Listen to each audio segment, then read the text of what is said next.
महाराणा प्रताप की कहानी। महाराणा प्रताप का जन्म 9 मई 1540 को मेवाड़ के कुंभलगढ़ किले में हुआ था। उनके पिता महाराणा उदय सिंह द्वितीय और माता महारानी जयवंत कंवर थी। महाराणा प्रताप वीरता और स्वतंत्रता के प्रतीक थे, जिन्होंने मुगल सम्राट अकबर के खिलाफ संघर्ष किया और अपनी मातृभूमि को बचाने के लिए आजीवन युद्ध किया। प्रारंभिक जीवन। महाराणा प्रताप बचपन से ही साहसी और पराक्रमी थे। उनके पिता उदय सिंह द्वितीय उदयपुर को मेवाड़ की नई राजधानी बनाना चाहते थे, जबकि चित्तौड़ पर मुगलों का कब्जा था। प्रताप बचपन से ही स्वतंत्रता के महत्व को समझते थे और अपने राज्य की सुरक्षा के लिए समर्पित थे।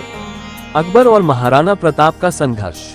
अकबर ने मेवाड़ को अपने अधीन करने के लिए कई बार महाराणा प्रताप को संधि के लिए प्रस्ताव भेजा, लेकिन महाराणा प्रताप ने इसे सिरे से नकार दिया।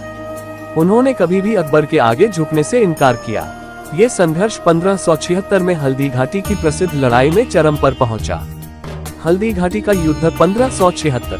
हल्दी घाटी का युद्ध महाराणा प्रताप और अकबर की सेना के बीच 18 जून 1576 को हुआ था। अकबर की विशाल सेना के खिलाफ महाराणा प्रताप के पास कम संसाधन थे, लेकिन उनकी सेना का नेतृत्व अद्वितीय था। इस युद्ध में महाराणा प्रताप के प्रिय घोड़े चेतक ने अद्भुत वीरता दिखाई। हालांकि यह युद्ध निर्णायक रूप से अकबर के पक्ष में नहीं गया। महाराणा प्रताप ने अपनी सेना को बचाने में सफलता पाए और वे मेवाड़ के जंगलों में गुरिल्ला युद्ध करते रहे। जीवन की कठिनाइयां और संघर्ष। हल्दी घाटी के युद्ध के बाद महाराणा प्रताप को जंगलों में रहना पड़ा। उन्होंने कठिन परिस्थितियों में भी कभी हार नहीं मानी। उनके परिवार और साथियों ने भी उनके साथ संघर्ष किया।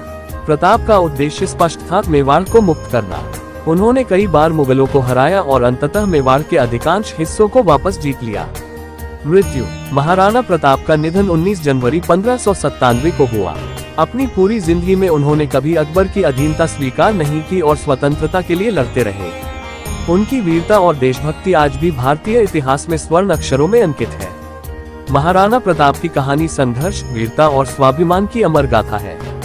उन्होंने हमें सिखाया कि अपने राष्ट्र और स्वाभिमान की रक्षा के लिए हर संभव प्रयास करना चाहिए।